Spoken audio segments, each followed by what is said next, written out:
Les vraies voix du foot, 20h-21h, Tonton Maurizio. Salut à tous, c'est Tonton Maurizio sur Sud Radio pour notre nouveau rendez-vous, les vraies voix du foot, l'incontournable émission du mercredi soir, 20h-21h sur Sud Radio. Maintenant, vous avez l'habitude où on vous parle vraiment de football. Je suis toujours accompagné de Farid Bouadla, alias Toto Benozzo. Salut Mauricio. Il est en pleine bourre. Pierre Grégoire. Bonsoir tout le monde, content de vous retrouver. Voilà, ils sont motivés, ils sont au taquet. Toujours. Et à la réalisation, Maxime. Bonsoir tout le monde. Bonsoir Maxime. Allez Bordeaux. Toujours. On est ensemble pour 1 heure et je vous annonce encore une émission exceptionnelle aujourd'hui. Restez bien avec nous parce que jusqu'au bout, on aura avec nous Pierre Samsonov. Voilà, l'un des 2 candidats à la présidence de la FFF qui aura lieu mardi 10 décembre prochain, si je dis pas de bêtises, Toto. Exactement. Voilà. Et on commencera cette émission, on aura aussi notre partenaire Bastien Aubert de butfootballclub.fr qui va nous parler de Kylian Mbappé du point de vue des Espagnols. Il va nous donner de l'autre côté, en bas de la France, en bas à gauche. Du côté des Dans les Pyrénées, voilà. Comment ça se passe. On a donc au sommaire, on va bien sûr revenir sur Kylian Mbappé. On aura un dossier sur les entraîneurs et c'est la fin du règne des entraîneurs espagnols en Europe. Et bien sûr, on terminera avec Pierre Samsonov. On revient tout de suite après ça. L'info du jour avec butfootballclub.fr. Alors, comment commencer cette émission sans avoir une pensée pour les victimes du drame survenu dimanche en Guinée? Des heurts entre supporters, un match de foot qui dégénère, une décision arbitrale et plus de 56 morts. Voilà, on n'a pas le chiffre exact, mais c'est une catastrophe. Ça rappelle Bastia, ça rappelle le SL, ça rappelle en Angleterre, je sais plus le nom. Hillsborough, ouais. Voilà, c'est dramatique. Pourquoi je parle de ça? Bien sûr pour rendre hommage et surtout parce que plus proche de nous encore dimanche dernier, à Turin, les Napolitains ont été accueillis comme du bétail. On a frôlé la catastrophe. Il y avait à peu près 2000 supporters napolitains, des personnes âgées, des enfants qui ont été parqués sur 10 mètres carrés et qui étaient exfiltrés un par un, qui sont restés 2h30 debout, entassés. Il y aurait pu y avoir aussi un drame. Voilà, on frôle à chaque fois le drame. On a beau en parler, il y a un moment, il y a des problèmes de sécurité, problèmes de pognon, j'en sais rien, mais c'est écœurant. Cette tragédie, alors la tragédie de la Guinée, ça nous rappelle à quel point le sport, qui normalement censé nous rassembler, peut malheureusement devenir le théâtre de violences insensées. Farid, 2 mots? Deux mots, forcément ému face à une telle catastrophe. Comme tu l'as souligné, ça nous rappelle des heures très sombres du football et c'est jamais normal d'aller au stade et de ne jamais revenir. Ouais, voilà. On va voir un match de foot et d'un seul coup on revient pas, c'est dramatique. Pierrot. Ouais, ça fait froid dans le dos. C'est vrai que les images parlaient d'elles-mêmes et tu as parlé de l'exemple italien qui est proche de nous géographiquement il n'y a pas si longtemps. Alors toute proportion gardée, mais les émeutes, ça peut arriver. On a l'impression, ça s'est banalisé un petit peu. Quand il y avait eu la finale de la Ligue des Champions au Stade de France entre Liverpool et Real Madrid, on avait vu des supporters même pas pouvoir rentrer et en plus se faire taper. C'est un exemple malheureusement trop fréquent. Il n'y a pas si longtemps, les supporters lillois se sont fait agresser dans les rues de Bologne à l'occasion du match entre Bologne et Lille en Ligue des Champions, alors qu'ils étaient dans un bar, un vrai guet-apens. On marche sur la tête. Exactement. Malheureusement, c'est un peu banalisé et on attend des instances, une plus grande fermeté. Alors c'est plus facile à dire qu'à faire, moi sur mon siège, mais malheureusement, ce sont des choses qui arrivent déjà trop souvent, encore aujourd'hui. Ouais. Non, c'est clair. Et puis si on regarde d'un point de vue purement logistique, c'est vrai qu'on parle souvent des stades vétustes, des stades anciens, parce que justement maintenant les stades sont conçus, les nouveaux stades sont conçus pour essayer de drainer au mieux les mouvements de foule et éviter d'avoir ce type de drame. Donc on parlait, je sais pas si on en parlait dans cette émission, mais c'est vrai que les stades italiens, les stades français un petit peu pour certains sont des stades assez anciens et qu'il faut mettre aux normes pour éviter d'arriver peut-être à un drame parce que ça arrive bien plus vite qu'on ne l'imagine. Ah oui, quand je souligne, je rigole pas quand je parle de Turin, ce qui s'est passé à Turin, ça aurait pu être dramatique. Ne serait-ce qu'une personne qui décède, c'est dramatique. Alors quand il y en a plus de 56 comme en Guinée, voilà, on leur rend hommage. On va passer à quelque chose de plus gai. On a normalement Bastien Aubert avec nous par téléphone. Est-ce que tu es avec nous, Bastien? Oui, bonjour à toute l'équipe, je suis là, je suis présent. Voilà, bonjour Bastien. Il nous ramène son accent, qui tout de suite remet un petit coup de soleil. Alors Bastien, on a tout de suite envie de savoir comment ça parle de Kylian du côté de l'Espagne. Ben écoute, déjà la bonne nouvelle, c'est que notre ami Kylian va être titulaire ce soir contre Bilbao. Il y a le match à 21h, donc ça va être très intéressant de suivre sa nouvelle titularisation. D'accord. Je rappelle que Kylian reste sur un but plutôt pas mal d'ailleurs pour le coup contre Retafe, donc lors de la dernière victoire du Real. Et le Real qui est toujours nettement en course pour rattraper un petit peu le Barça en tête de Liga, donc c'est plutôt intéressant. Pour répondre à ta question, tonton, la presse espagnole est un petit peu encore en attente de voir le grand Mbappé. Elle est un petit peu mitigée. Elle se pose pas mal de questions, fait beaucoup de comparaisons avec ses anciens prédécesseurs, notamment Ronaldo, Michael Owen, Ruud van Nistelrooy. Donc c'est plutôt des comparatifs un petit peu pour voir qui était le meilleur à ce moment précis de la saison. Et on se rend compte quand même que Mbappé n'est pas si mal en termes de statistiques. Donc c'est plutôt intéressant, 9 buts et 2 passes décisives en 18 matchs.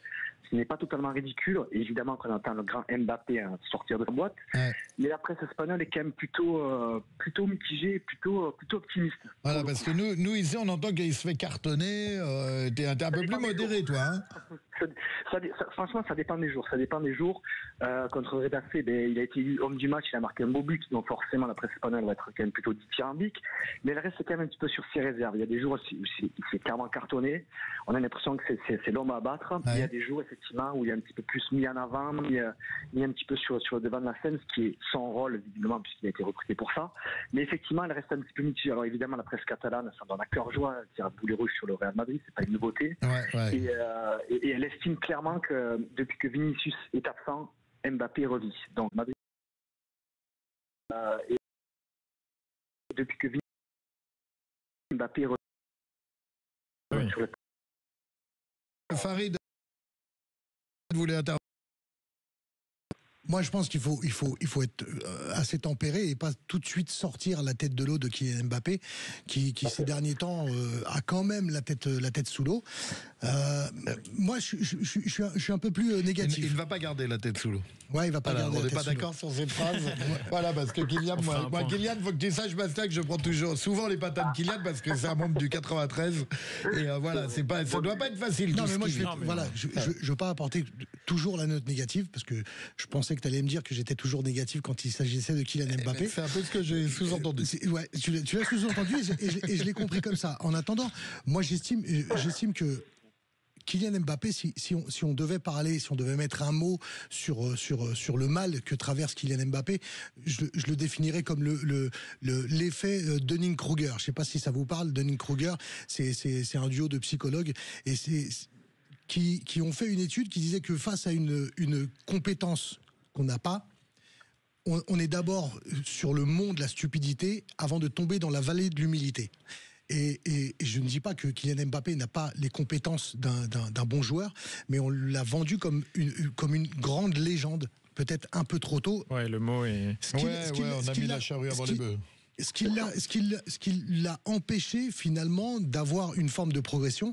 Et ce qui est très bien aujourd'hui, c'est que Kylian Mbappé est dans cette vallée de l'humilité. Faut pas oublier ce qu'il a déjà accompli aussi, Kylian Mbappé. On n'oublie pas, je n'oublie absolument pas, et je ne nie pas ce qu'a accompli Kylian Mbappé.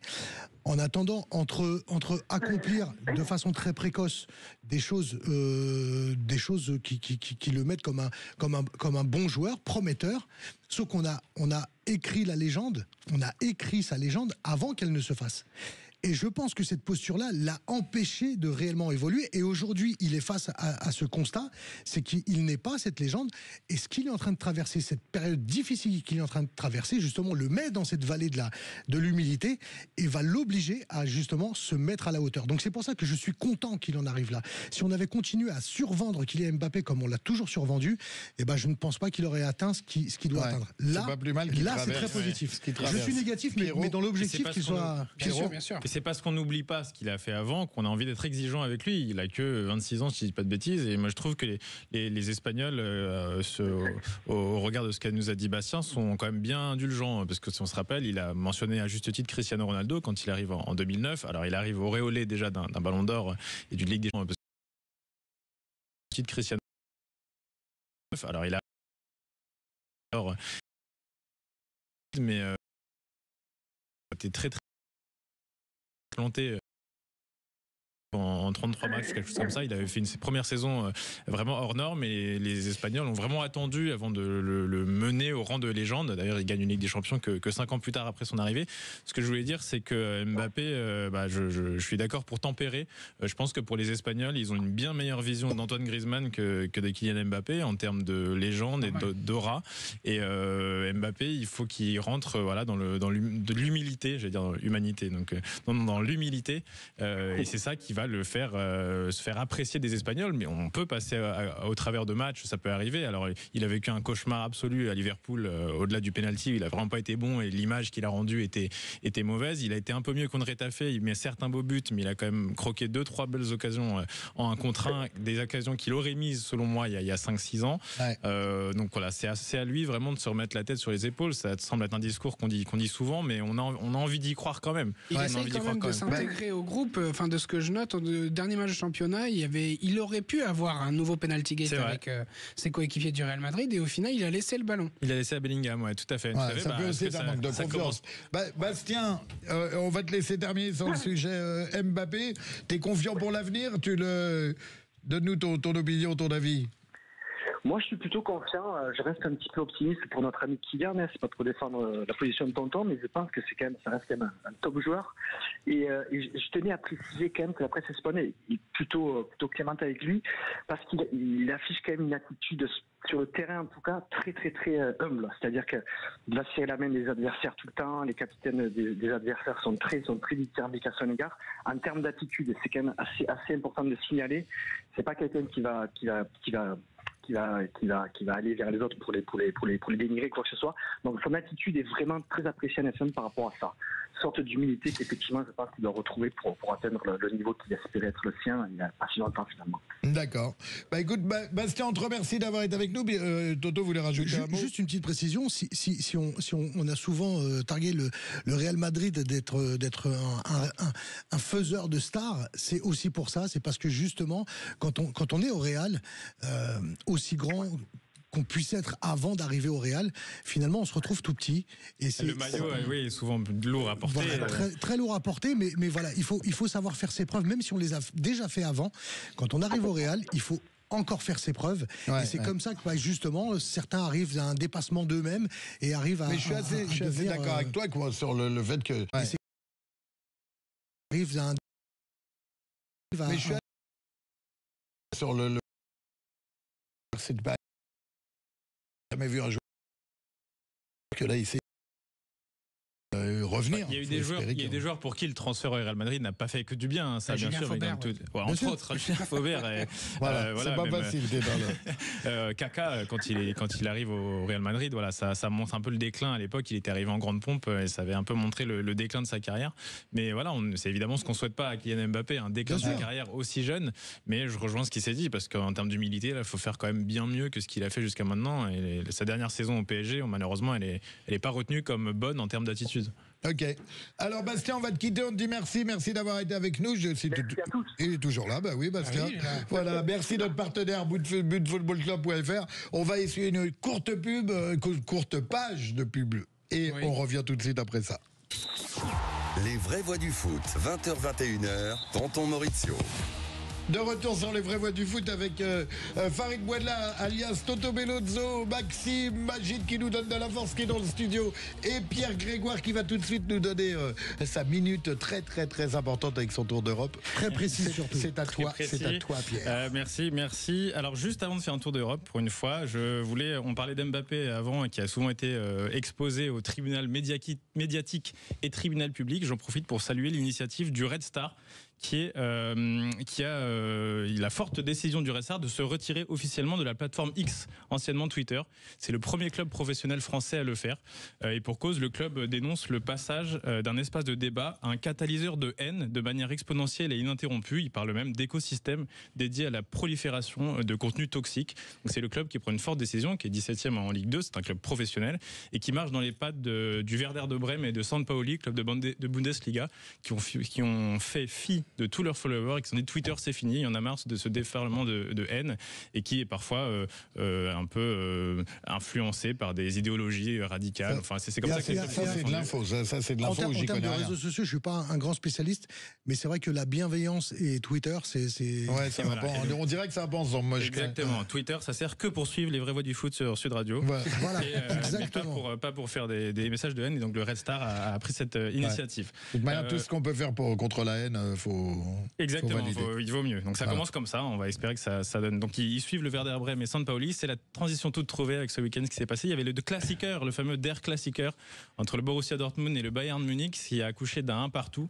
Un partout où le Bayern a dominé, égalisé à la fin par Jamal Musiala. Mais c'est surtout bravo à Vincent Kompany, que je trouve qu'il a bien son équipe en main. Après moins d'un an, il est arrivé l'été dernier. On fait souvent le lien avec un entraîneur, faut lui laisser du temps. Lui, il sait qu'il est arrivé dans un club, un mastodonte du football européen, et il est en tête de la Bundesliga. 0 défaite après 12 matchs. Enfin là, sans Neuer, ça va peut-être être différent, parce que Neuer a fait une faute quand même complètement dégueulasse, hors football. Et même plus sur une faute là. On est oui, c'est attentat, c'est peut-être un mot. C'est du Schumacher.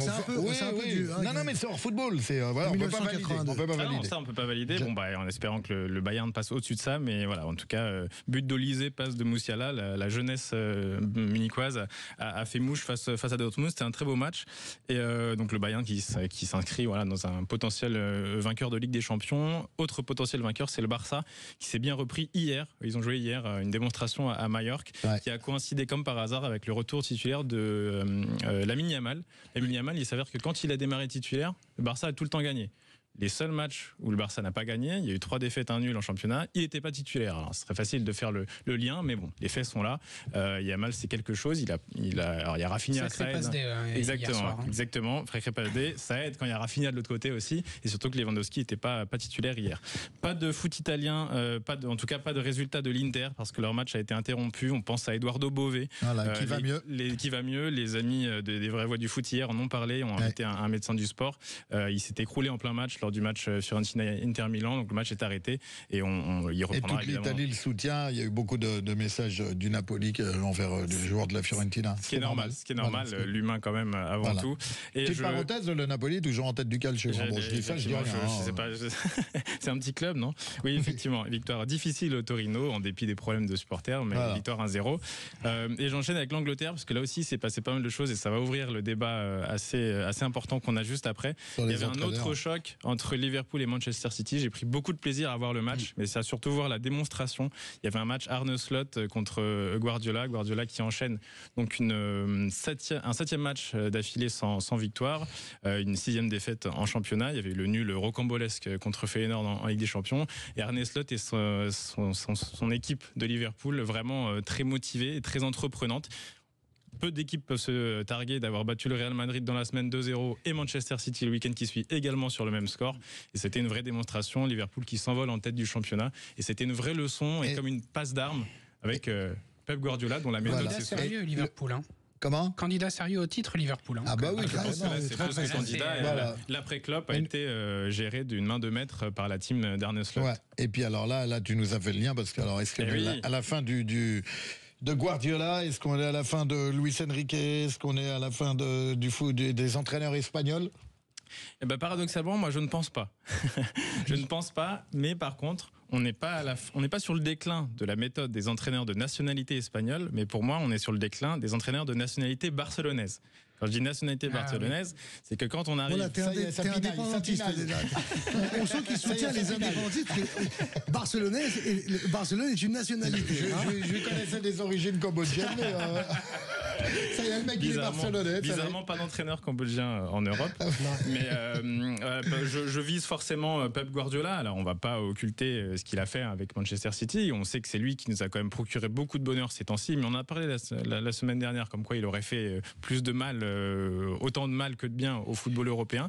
C'est à discuter. Là, c'est vrai que la méthode est quand même s'essouffle. Et quand je parle des entraîneurs barcelonais, je mets évidemment Luis Enrique dans le même panier. Xavi, qui n'est plus en poste, mais le faisait ça l'année dernière. Ce sont des entraîneurs qui ont vraiment en tête des idées vraiment arrêtées, qui ne s'adaptent pas, qui veulent vraiment imposer leurs idées, avoir un groupe de joueurs qui est à leurs mains, personne qui dépasse, on fait ce que je dis, c'est moi qui ai raison. Et ça, par contre, c'est très grave. Il faut avoir le talent pour le faire, et moi je pense qu'ils l'ont plus. Parce qu'à l'inverse, J'allais donner la parole à parce qu'à l'inverse, c'est important, on va tomber dessus, termine. Parce qu'à l'inverse, vas-y. Parce qu'à l'inverse, il y a, et c'est là que je dis que c'est pas totalement le déclin, c'est qu'il y a d'autres entraîneurs espagnols qui brillent. Xavi Alonso, oui, qui n'est pas barcelonais. Bien sûr, d'où ma théorie. Et ça rejoint aussi Unai Emery qui a ramené Aston Villa en Ligue des Champions, une première depuis la fois où il l'avait remporté au début des années 80 notamment, la phase de poule.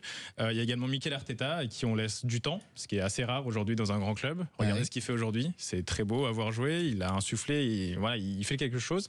Et alors pourquoi nous on a Luis Enrique Arteta qui est quand même un fils spirituel de Pep Guardiola. Alors oui.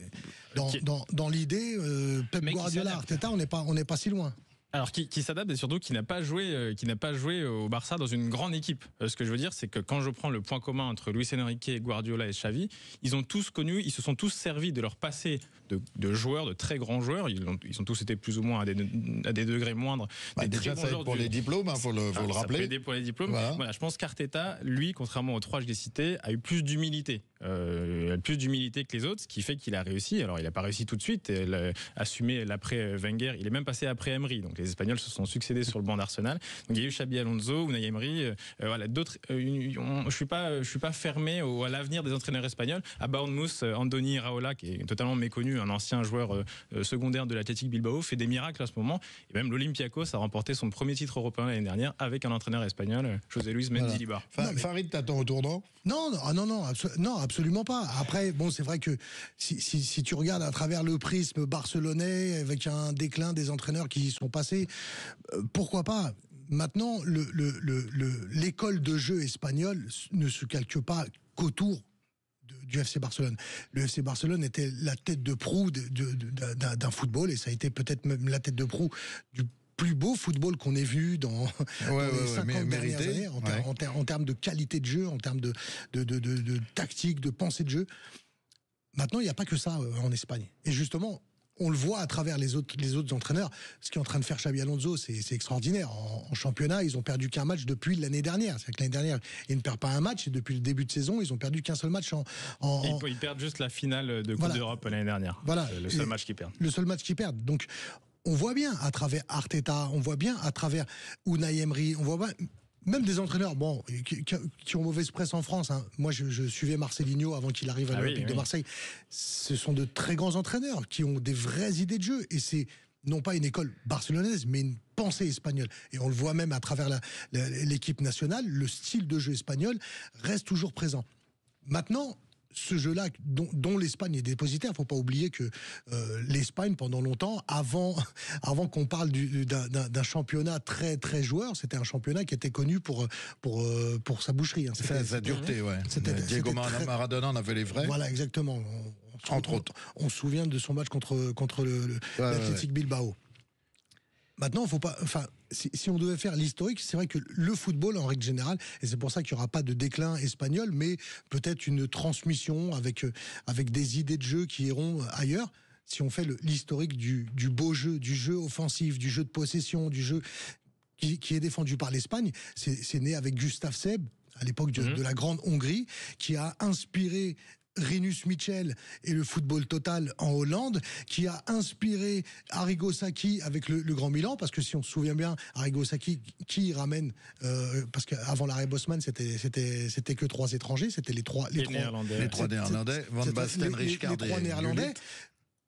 Qui a suivi ensuite Johan Cruyff a emmené ces idées-là à Barcelone, dont Pep Guardiola a hérité. Et c'est pour ça que je ne parlerai pas de la fin d'un cycle, parce que ce football-là va continuer à perdurer. Je ne sais pas où il ira. Il est passé en France, à l'époque d'Albert Batteux, hein, le Grand Reims, le Grand Stade de Reims. C'était un football basé sur le collectif, basé sur justement, non pas l'individualité, mais le collectif. Il est passé au FC Nantes aussi, hein, avec des gens comme Harry Bass, qui était d'origine espagnole aussi.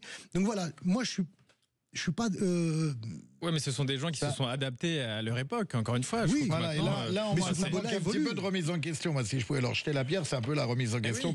Luis Enrique, c'est tout à fait le modèle. On est en plein dedans. Voilà, on va revenir tout de suite pour finir ce débat. On va ici encore une courte pause et on vient finir ce débat. Oui, on les suit. Les vraies voix du foot, 20h-21h, Tonton Maurizio. De retour sur les vraies voix du foot, toujours avec Pierre Grégoire, Farid Boued, la Magide qui nous donne de la force, Maxime à la réalisation et petite parenthèse politique avec l'actu qui est hyper chaude et cette nouvelle qui nous vient de l'Assemblée nationale, Félix. Oui, c'est fait, le gouvernement est renversé par l'Assemblée nationale. Une majorité de députés, NFP plus RN, a donc adopté la motion de censure présentée par la gauche, autrement dit Michel Barnier va devoir partir. Il avait engagé hier avant-hier la responsabilité de son gouvernement sur le projet de budget de la sécurité sociale. Michel Barnier sur le départ, c'est la deuxième fois seulement dans l'histoire que cette disposition de l'article 50 va servir, celui qui suit le 49.3, je vous le lis.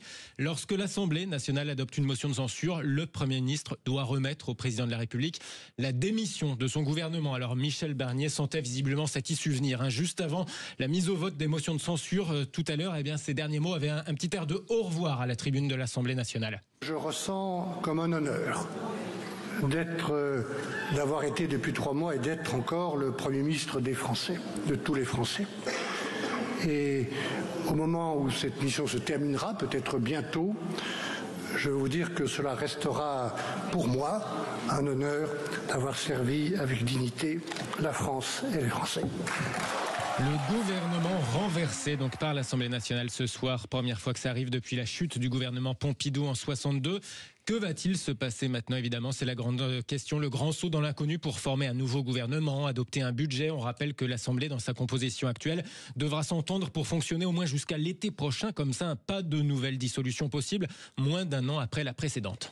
Incroyable. Merci Félix pour l'info. Il n'est pas resté un peu longtemps, Barnier? Non, je déconne. 3 mois. Non, 3 mois. Félix, je pense que tu reviens la prochaine fois, c'est pour nous dire que Deschamps s'est fait virer. Ça, écoutez, motion de censure. S'il te plaît, Félix. S'il vous plaît, monsieur De Félix. Allez, on te le demande gentiment. On vient à notre débat, merci Félix. On vient à notre débat sur les entraîneurs espagnols. Donc, Luis Enrique, on parlait de Luis Enrique avant la pause. On termine là-dessus. Luis Enrique, pour moi, c'est fané. Il n'y a aucune remise en question. Voilà, on s'ennuie, on le dit toutes les semaines, on se répète et tout. Moi, j'en ai un peu pas assez de me répéter, je peux le faire, mais je veux dire, à un moment, on va dans le mur. Voilà, les matchs s'enchaînent, on écoute tous les confrères, tout le monde y va de son discours. C'est la faute d'Agui, c'est la faute d'Agui, c'est la faute d'Agui. En fait, la faute, maintenant, on le sait, il n'y a aucune évolution, aucune remise en question. Rien ne change. Voilà, on s'ennuie avec le PSG, malheureusement. Le fan club du Paris Saint-Germain est assez tiraillé finalement entre la volonté de lui laisser du temps et la volonté de le voir partir, et d'être vraiment très borné sur ses idées. Après, comme j'ai dit, les entraîneurs espagnols ont joui d'une grande reconnaissance parce qu'estampillé espagnol, mais c'est marrant que ça a été la marque de fabrique des entraîneurs dont on croyait vraiment au projet.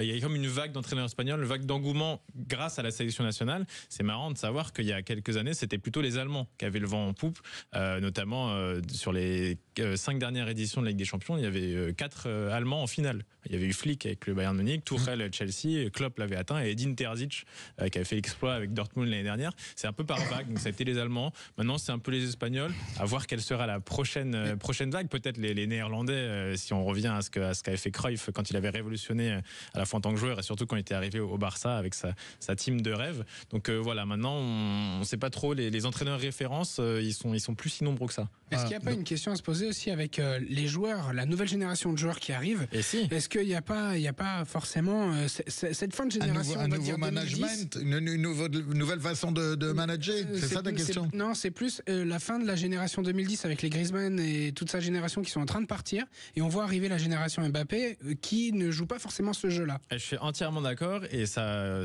corrobore ce que je disais sur Guardiola. Le déclin de ses résultats coïncidait avec l'absence de Rodri. Vraiment un seul mouvement qui tout est dépeuplé. Ouais. Il a commencé à mettre De Bruyne sur le banc et ça n'a pas eu l'effet escompté. C'est vrai que la nouvelle vague d'entraîneurs, on leur demande d'appréhender mieux que ça les nouveaux joueurs qui sont peut-être qui ont moins l'esprit club par exemple, ou qui sont moins attachés à l'effort défensif. Voilà, ça je suis entièrement d'accord. Ce serait un débat à faire en entier, surtout qu'il faudrait voir. Qui pourrait être très long. Farid, tu voulais, on va clôturer ce débat. Pour terminer et réélargir le sujet sur le spectre des entraîneurs espagnols, c'est vrai que si on regarde bien les entraîneurs espagnols, ça fait quand même pas mal de temps qu'on n'a pas d'entraîneurs espagnols qui ont gagné la Liga. Ça fait plus de 6 ans.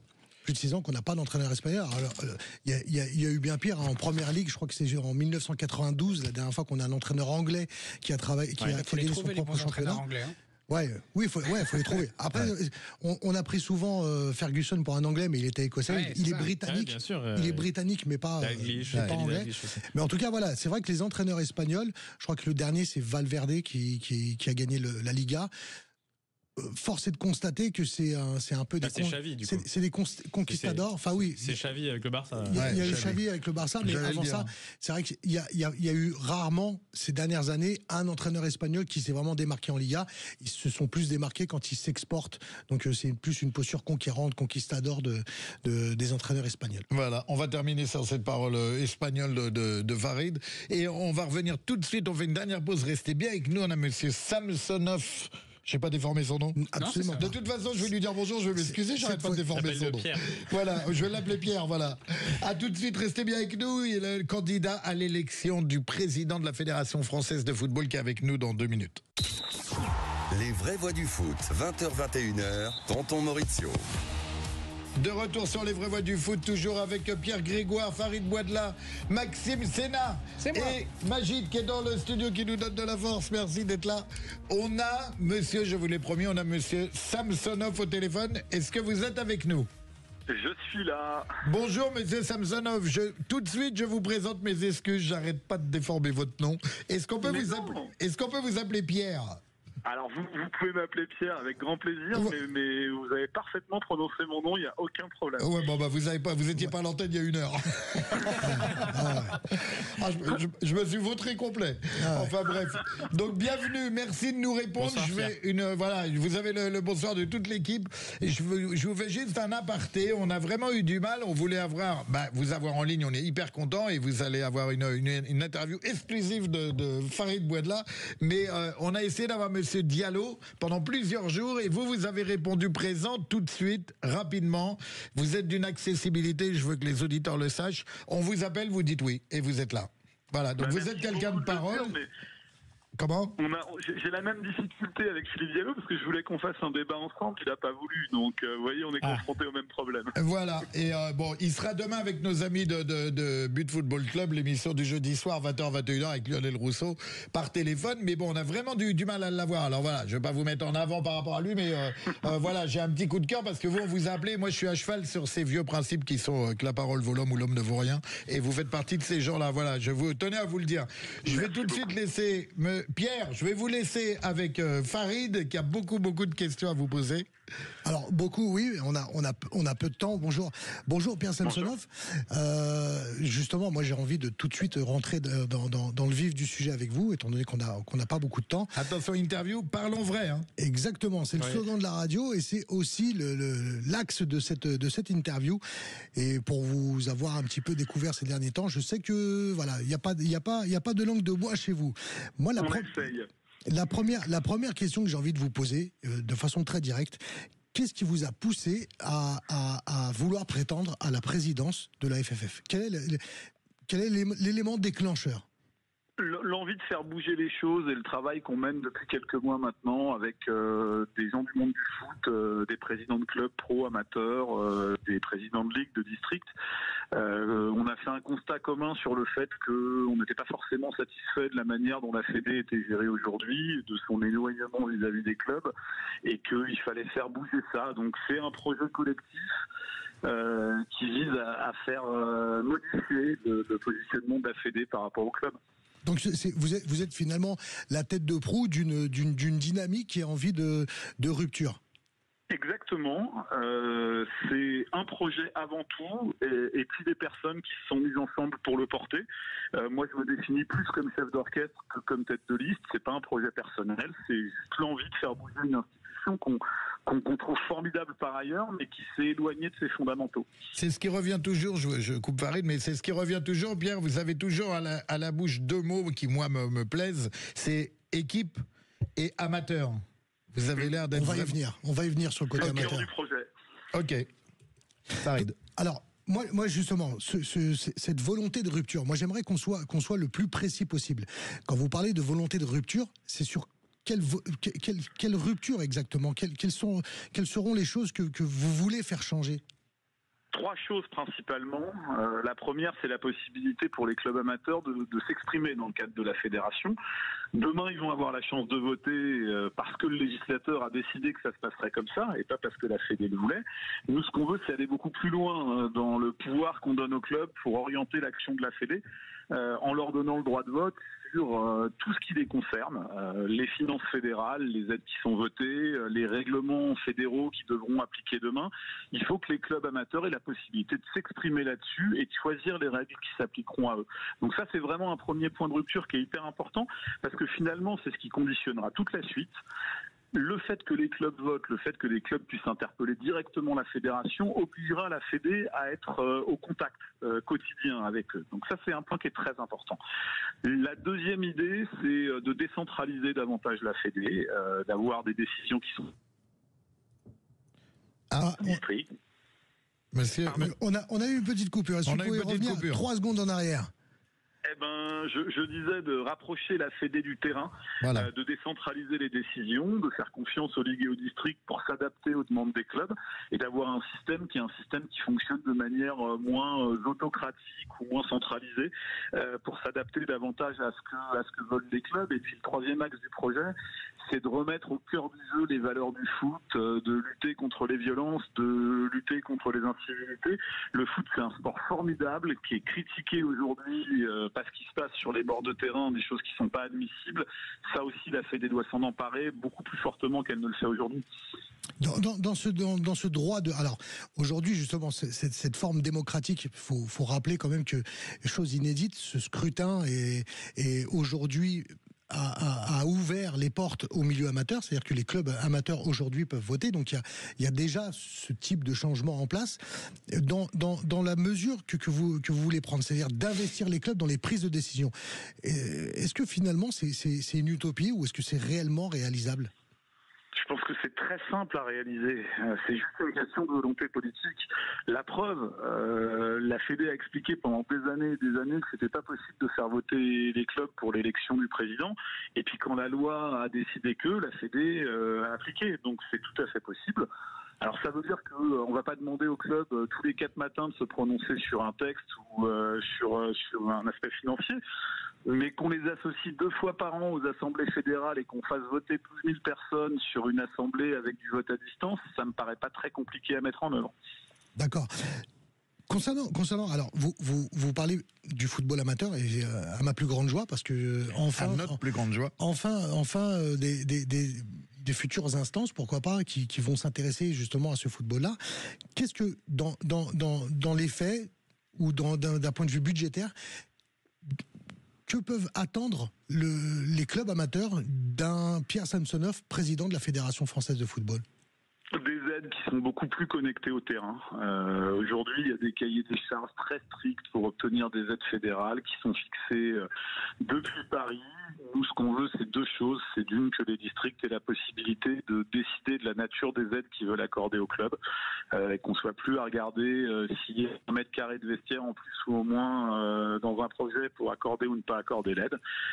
Et puis des aides qui sont décidées au niveau local et donc de manière réactive par rapport aux besoins des clubs. C'est pas normal quand vous avez un club qui est confronté à une inondation, un incendie du clubhouse, qui doivent attendre des mois et des mois pour savoir si la Fédé va aider ou pas. On a besoin de s'emparer de ces sujets-là. Et puis il y a un sujet qui nous tient vraiment à cœur aussi, c'est les aides à l'emploi et à la formation. Avoir des éducateurs, des dirigeants bien formés dans les clubs, c'est la condition de base de la qualité de l'accueil des licenciés. On doit nécessairement développer cette action-là. Donc, concernant les difficultés financières, elles ne touchent pas que le football amateur aujourd'hui. On voit bien que le football professionnel, la Ligue 1, connaît un épisode très difficile à travers les droits télé, la LFP. Est-ce que vous avez aussi des solutions à proposer concernant ce football d'élite ? Alors, on est une candidature qui est une candidature issue du football amateur, mais on n'est surtout pas une candidature contre le football professionnel. Et nous, notre conviction, c'est qu'on a intérêt les uns et les autres à ce que les 2 versants de ce football-là fonctionnent bien et dialoguent ensemble. Donc oui, on a plein d'idées à porter pour le football professionnel. Vous le savez peut-être, mais on s'est engagé pour aider les clubs pendant une période de 2 ans à prendre en charge une partie des frais d'arbitrage qui leur sont facturés aujourd'hui et à les assumer sur le budget de la Fédé, notamment pour permettre de déployer la VAR en Ligue 2, ce qui nous semble être important pour que la compétition soit équitable. On veut aussi faciliter le développement économique des ligues, de la Ligue de football pro. On a un diffuseur qui est aujourd'hui en difficulté pour trouver son public. On a des licenciés de foot qui sont des passionnés de cette discipline. Et pourtant, personne ne va les chercher avec des offres attractives pour faire en sorte qu'ils s'abonnent aux compétitions de Ligue 1 ou de Ligue 2. C'est pas normal. La Fédé doit proposer ce type d'offre-là et on pense que c'est l'intérêt du diffuseur, des licenciés et des clubs pro.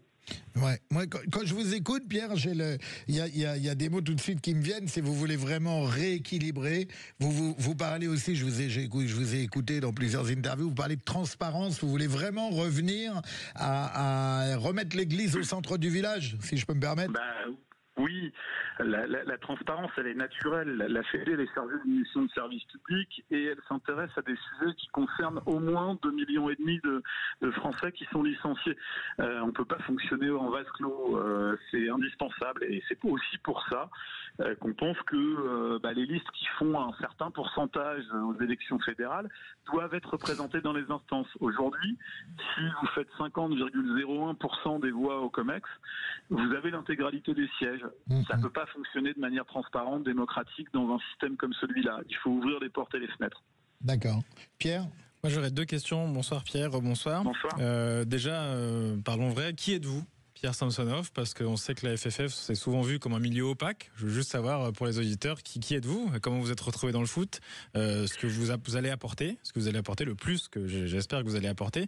Dans un second temps, vous avez abordé le foot amateur. J'aurai peut-être d'autres questions sur le côté pro, mais le foot amateur, ce week-end avait lieu le 8e tour de la Coupe de France entre un mythe du football français, les Girondins de Bordeaux, et les Herbiers, finalistes de l'édition 2018. Un match, surtout qu'on sait que maintenant les supporters désertent de plus en plus les gros stades, les matchs pro, au profit de leur petite équipe locale. Et la FFF a eu la bonne idée de faire jouer ce match à huis clos, parce que le Matmut Atlantique n'était pas accessible pour des raisons financières. Les Herbiers auraient pu recevoir le match ou le jouer ailleurs, tout simplement, devant des gens. Les gens se seraient déplacés pour voir ce match. Ouais. Et la FFF a eu la bonne idée de faire un huis clos, tout triste, victoire de Bordeaux, mais match tout triste. Que pensez-vous de cette décision ? Voilà, vous avez 2 questions. 2 questions en une de Pierre qui demande à Pierre. Que pensez-vous de cette décision ? Les 2 questions appellent des réponses en plus, donc je vais m'y atteler. Alors qui je suis ? Moi je suis un passionné de foot avant tout.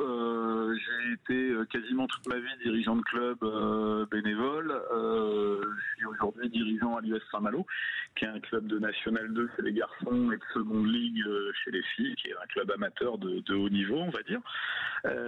Dans ma vie professionnelle, je suis chef d'entreprise. Je dirige une petite société de conseil de 4 personnes. J'ai travaillé pendant 5 ans à la Fédé. C'est la partie de ma vie professionnelle qui a été consacrée au foot, où j'étais directeur général adjoint et où je m'occupais justement de la Ligue de football amateur. Ok. Ça, c'est sur le premier volet. Sur le deuxième, c'est d'une tristesse absolue. Alors, en plus, ce que j'ai compris, c'est que la décision était liée au fait qu'il fallait pas partager la recette pour pas engendrer de coûts supplémentaires pour les Girondins s'il y avait l'occasion du Matmut Atlantique. Se retrouver avec ce type de match-là à huis clos, c'est l'aboutissement d'un système absurde. Ah oui. Je vous le disais, moi, je suis dirigeant à Saint-Malo. Saint-Malo a, entre guillemets, la chance de jouer en seconde ligue féminine, qui est une compétition qui se joue en nombre impair cette année, puisque les filles des Girondins de Bordeaux ont dû renoncer à la compétition compte tenu de tout ce qui s'est passé au club. Donc il y a quand même une succession dans le traitement de dossier des Girondins de Bordeaux de choses qui sont pas très positives pour le football en règle générale et pour le football amateur en particulier. Et on peut se demander ce qu'est la responsabilité de la fédération là-dedans aussi. Ok. Alors, moi, je vais continuer justement avec cette posture concernant, vous savez, le clivage. Alors, c'est vrai qu'on a été un peu biberonné à travers ces dernières années sur un football très bipolaire, avec le football amateur d'un côté et le football pro de l'autre. Maintenant, comment vous... Alors, ça va être une question un peu à tiroir. Comment vous allez réussir à la fois être une fédération fédératrice entre le football pro et le football amateur, mais en même temps de protéger le football amateur des dérives du football pro, parce qu'aujourd'hui on s'en rend compte, avec beaucoup de problématiques dans le football amateur, du fait de l'éventualité du professionnalisme des jeunes et ainsi de suite. Comment vous allez arriver à la fois à fédérer et à protéger le football amateur, tout ça. Voilà. Fédérer, d'abord, comme je vous le disais tout à l'heure, en représentant tous les footballs au sein du comité exécutif. Nous, on a sur la liste des gens qui viennent de tous les horizons, y compris des gens qui viennent du football professionnel. Et on est sensible à ce que la Fédé aide le football professionnel à se relever de la crise qu'il a connue. Je disais hier au Club Pro, on a eu l'occasion d'échanger ensemble, le rôle de la Fédé, c'est d'être un partenaire et un garant. Garant, ça veut dire s'assurer que les règles sont respectées, ça veut dire s'assurer que on est dans un système dans lequel on peut avoir confiance. Et c'est ce rôle-là qu'il faut que la Fédé retrouve vis-à-vis du foot pro. Ça veut absolument pas dire se substituer au Club Pro pour savoir ce que sont les bonnes décisions en termes de stratégie économique ou sportive. C'est pas le boulot de la Fédé. Mais en revanche, il faut que quand il y a des décisions à prendre, tout le monde soit sûr que les règles qui encadrent la prise de décision sont respectées. Donc ça, c'est vraiment le rôle de garant de la Fédé vis-à-vis du foot pro. Ensuite, c'est des accords à trouver, et je pense que le foot pro le sait parfaitement. Il y a un lien, le pro le sait. Il y a un lien foot pro à les un joueur signe pro, que les indemnités de formation soient à la hauteur, et ça c'est des sujets de discussion qu'on pourra réouvrir pour trouver le modèle le plus équilibré avec eux. Concernant le volet sportif, parce que quand même vous prétendez à la place de la présidence d'une instance sportive, on va être obligé de parler un petit peu de sport. Quand on parle de rupture, est-ce qu'il y aura une forme de changement de posture du football français? Est-ce que vous voulez peut-être un autre football, peut-être un autre sélectionneur? Je sais pas, on peut aller jusque-là. On peut aller jusque-là, parce que nous on en débat souvent. Donc forcément, c'est vrai, Pierre, parlons vrai. Et parce que c'est des questions qui nous intéressent. On débat énormément de football, et c'est des questions aussi qui nous intéressent. Non, mais votre question, elle est légitime. Je suis juste très content qu'elle arrive à ce moment-là, parce qu'on a pu parler de football amateur avant, et que normalement, dans les interviews, on commence par ça. Donc, oui. Pas de problème pour l'évoquer.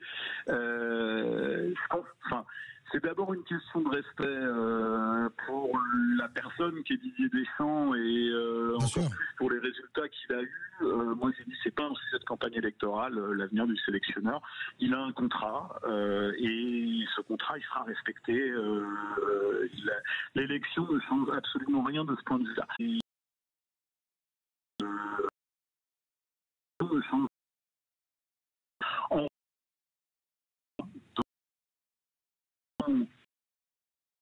Ensemble, avec les équipes nationales dont elle a la charge, oui, là, je pense qu'il faut de l'évolution, et peut-être même un peu plus que ça. Moi, je ne comprends pas la manière dont les choses sont gérées aujourd'hui. Vous avez des sélectionneurs chez les espoirs, chez les filles, qui vont pas au bout de leur contrat, on ne sait pas pourquoi. Les résultats ont été très différents, plutôt très positifs chez les espoirs, pas à la hauteur des attentes chez les filles, et pour autant les solutions qui sont mises en place derrière sont les mêmes dans les deux sélections concernées. J'ai pas l'impression qu'il y a un vrai pilotage par la Fédé des résultats de ces sélections aujourd'hui. Alors moi, quand j'écoute tout ce que vous nous dites, je suis assez convaincu, parce que c'est des idées à titre personnel, que je porte. Peut-être la seule ombre au tableau que je vous trouve, c'est justement, quand on parle d'ombre, votre proximité avec Noël Le Graët. Alors, proximité géographique, on sait que vous venez de Guingamp tous les deux, que vous avez travaillé ensemble, qu'aujourd'hui il vous soutient. Est-ce que vous comprenez que beaucoup vous voient comme le prolongement d'une page qu'on pensait être tournée? Alors, le prolongement de la page qu'on pensait être tournée, c'est de votre tourné pour les Noël qui se reprend dialogue, et qu'on voulu se maintenir au pouvoir quand est arrivé ce qu'il est arrivé. Moi, j'ai fait un choix assez différent. Je cache pas ma proximité avec Noël Le Graët, mais quand on a été en désaccord, je suis parti de la Fédé en 2021. Et justement parce que je trouvais que la Fédé s'éloignait de ce que devaient être ses fondamentaux, parce que son management par ailleurs ne me convenait pas. On a eu une discussion, je lui ai dit qu'on arrêtait, je vais pas vous dire qu'il l'a bien pris, et donc moi j'ai eu le courage de mes opinions à ce moment-là. Aujourd'hui on a reparlé, et j'ai des points d'accord avec lui parce que c'est l'intérêt général de la fédération que de porter un autre projet que celui de Philippe Diallo, mais je pense pas du tout que ma candidature soit celle de la continuité de ce qui se passait à l'époque, puisque justement moi je suis parti. Ouais. Voilà, la seule question, enfin j'ai une petite question, Pierre, c'est je vous ai trouvé, je vous ai vu sur un plateau télé, je sais plus, chez des confrères, où je vous ai trouvé très tolérant avec Philippe Diallo. On a l'impression que vous êtes pas si loin que ça de, je sais pas ce qui vous différencie vraiment. Vous pouvez nous éclairer un peu là-dessus? Qu'est-ce qui vous différencie? Je pense que je peux. Bah déjà le goût du débat, puisque comme je vous le disais, il l'évite, et puis le goût de la démocratie, parce que je vous donne un exemple, là où nous on propose la démocratie, exemple, donner le droit au club amateur constitué, poser de... Je pense que c'est une différence assez fondamentale, et que ça révèle bien le fait que ce que veut Philippe Diallo, c'est continuer comme ça se passe aujourd'hui, qu'il est dans le déni total par rapport au dysfonctionnement de la fédération et qu'on a besoin d'une nouvelle équipe.